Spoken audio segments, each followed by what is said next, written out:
out of nowhere. Millions know her simply as Soraya.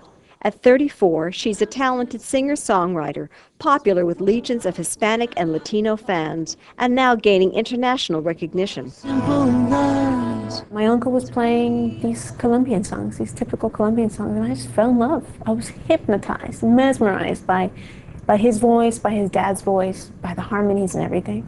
I asked my dad for a guitar and started playing. I'm self-taught guitarist. Then I studied classical violin, that I did learn, and just started songwriting. Once I discovered poetry, there was no turning back. I knew that I could put two worlds together. What most fans never knew was that some of Soraya's music was inspired by personal tragedy in her own life. Soraya had lost her aunt, grandmother, and her mother, all to breast cancer. I made it a point to go to the doctor's visits with my mom. I made it a point to do some research with her. I made it a point to go to the Race for the Cures and to be proactive in those sort of things. Yet Soraya's awareness was not typical for the Hispanic and Latino community. My parents are from Colombia, but my mom didn't grow up with Race for the Cures. She didn't grow up with pink ribbons. She didn't grow up with commercials on TV from a car dealership reminding you to go get a mammogram. In fact, only about 40% of Hispanic and Latino women have regular mammograms. And doctors think this may explain the poor survival rate in this community. Breast cancer is the leading cause of death among Hispanic women within the area of cancer. And it's an area that we're very concerned about. Hispanic women are coming in at a much later stage when they are diagnosed with breast cancer. They put off coming in for early detection and screening. And so when they do come in at this later stage, the tumors are much larger and are very difficult to treat. Then 3 years ago, Soraya found a lump in her breast during a breast self-exam. Like the women in her family, she had breast cancer. I was only 1 week into the promotion of the record, so that was a big shock for my career professionally.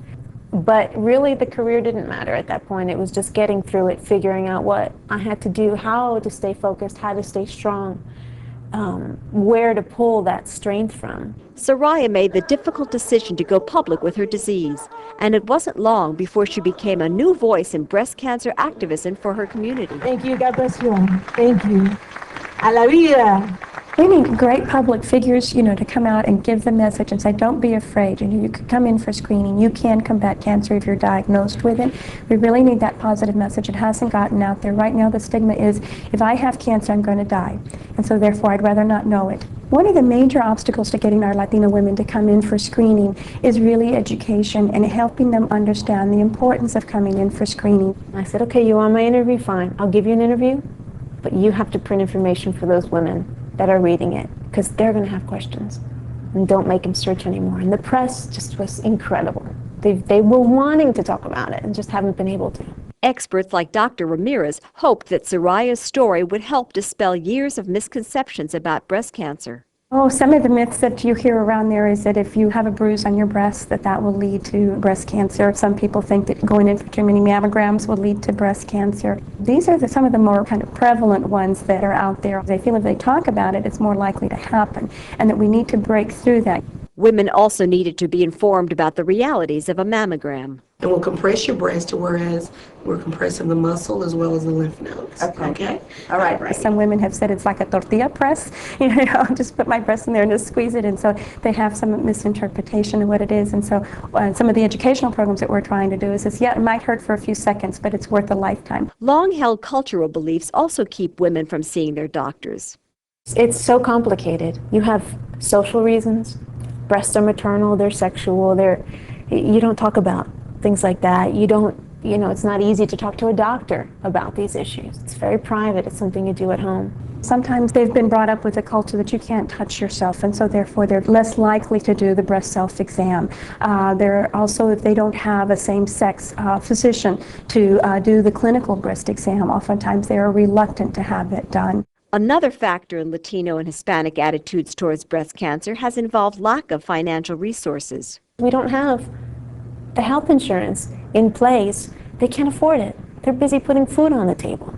Having a public figure like Soraya share her story is seen as an invaluable way to spread the message. I feel that basing our identity on our appearance is dangerous.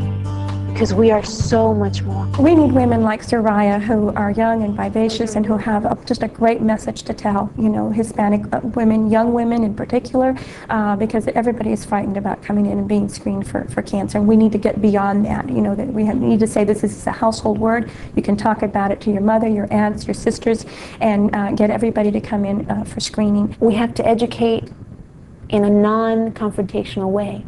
We have to educate according to the culture. It's hoped that having Soraya share her story will inspire younger women to encourage others to get screened. Young women can help their older moms or grandparents come in for screening, because sometimes the older women say, I don't need it, I'm beyond that. But we do know that breast cancer is a disease of older women as well. In my darkest hour, when I could barely see. Now in remission, Soraya continues to sing and continues to inspire Latina and Hispanic women with her message. I met a woman in Santa Ana, California a little while ago who's terrified of going to the doctor because she lost her mom, she lost her aunt, she lost a sister, she lost a grandma. She's terrified of going to the doctor. And I told her, you know, how long ago did you lose your mom? And he said, about 15 years ago. And I said, do you know how far we've come in 15 years? We actually have chemotherapies that are specific for breast cancer. We're on the verge of getting the vaccine for certain types of breast cancer. We've come a long way. It's not the same treatment than it was 15 years ago. I have the hope that those advances will help you, because not knowing is worse than knowing and having something to do about it. I thank the Lord, I know